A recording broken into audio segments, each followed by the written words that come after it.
Hi, I'm Victoria Lapinson. I'm an entertainment editor for the Voyager. Today we are here with two senior editors, Julia and Lauren, and we're going to be asking them a couple questions. So, let's start with, what adult skills do you think we have brought into your life through journalism? Well, I've definitely learned how to talk to adults and conduct myself properly in interviews. So that's a adult skill I think I've got from the class. Also, along with Lauren, I also agree with the talking to people. But I also think I learned how to work with like technology type stuff, which is in the growing world that we're in, is going to be necessary later in life. So we all have something that we don't like to tell people. For example, I don't like to tell people that I'm a big fan of, the Monkees. So let's go with a secret, something we don't tell people. A secret? Something embarrassing. Yes. Hang on, I gotta think. Jules, can you go first? I'm thinking too. I have no idea. We can always edit this out. So. A secret?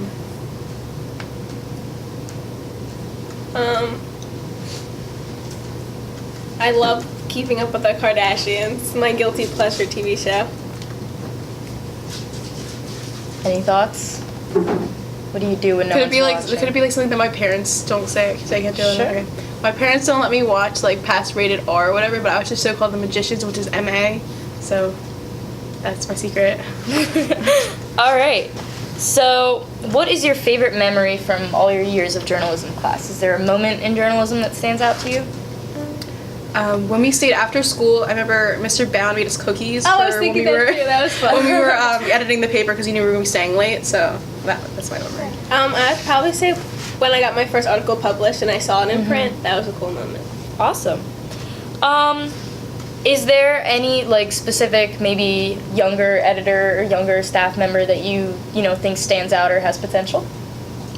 I think Andrew has a lot of potential. Yeah, definitely. Andrew Schinkel, freshman. Yeah. And I go with Matt too. I think Matt has a lot of potential. How can students be involved with the Voyager? What kind of things can they do?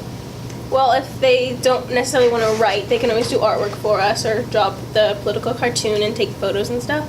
So that's a different avenue if you don't want to necessarily write. There's also video that they can do, and if they do love to write, they can still write. So. Right. Where is your happy place? Where do you feel at home?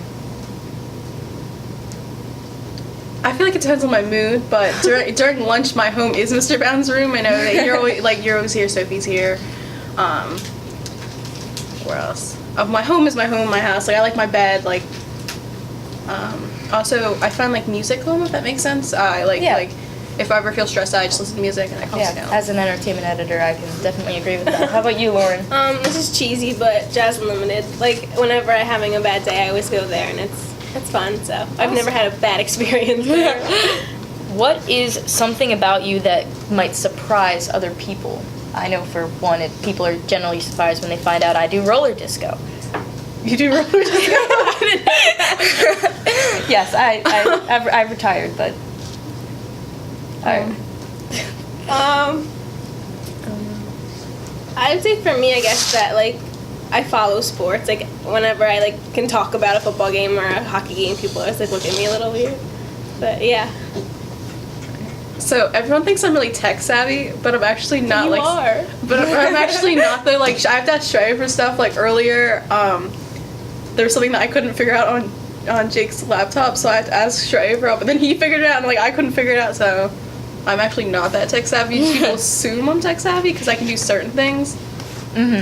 If you could time travel and go back to your freshman self and tell yourself one thing, whether it's about high school, whether it's about journalism or anything, what would you say? Sleep more. You can get some more sleep.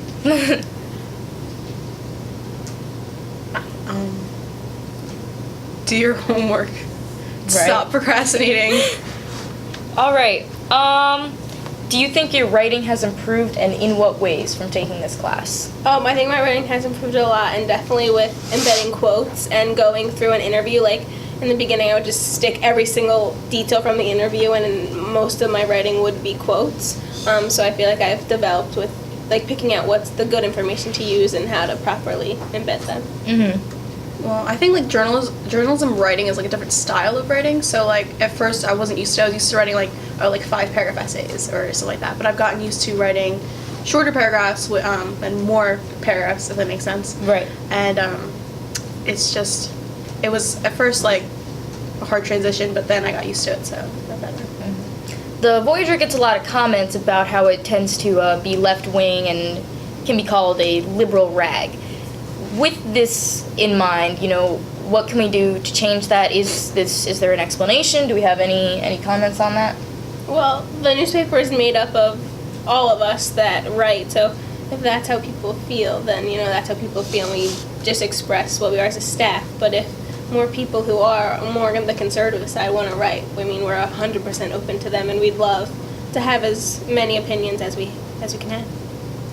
I don't know about Lauren, but I'm not a very political person, so like I've never written an opinion article. I don't think it's besides like a short tutorial like that.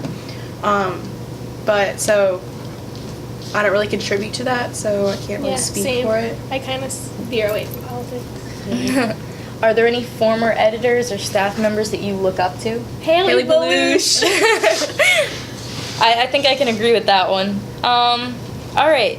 So, what does the process look like for making, an edition? What goes into it? How long does the process take? How do you break it down? Well, it depends on the edition and how long we want the edition to be. But it typically starts with us brainstorming ideas as to what articles we want to run and, how many pages we want it to be. And then we go into actually writing and producing all the content. And then from there we go into the editing and layout process. And yeah, it's really fun. Sounds like fun. You have any additions to that? No, I think Lauren covered it all. All right. So, are there any, is there any advice you would give to us, rising seniors, senior staff members that, you think would help us out? In life or like school? In the Voyager. In the Voyager, okay. Try to get used to using all mediums, so like, even if you're not an artist, you can still do like graphic type things on the computer. Like computer graphics is a great class to take if you want to do like all the graphics and stuff like that. Also be able to do video, because I know I've had to transition into like doing the video a lot. Get used to the online edition, so like but once you figure out like how to post and everything, it's really easy. You just have to make sure you figure out how to do it first, and if you need help, you can always ask someone who knows how to do it. And I would say be persistent, and if there's an article that you want to write but you're not really sure how it's going to go over, if you don't really know if you should write it, I'd definitely say go for it. All right. What are the best qualities for editors? Someone who's not afraid to take authority and take charge, who's pretty responsible and can keep track of everything, and is really easy to talk to and gets along with everyone of their staffers. I think punctuality is also good, good quality, or like someone who doesn't procrastinate, because we want to get the articles in, and a lot of times the articles aren't in on time for any rhyme or reason, but I feel like the optimal editor would be get it in on time, like every single time, and make sure everyone else did the exact same thing. Anything else we want to add? I think we're good. All right. Thank you for watching. This has been The Voyager, talking to our senior editors.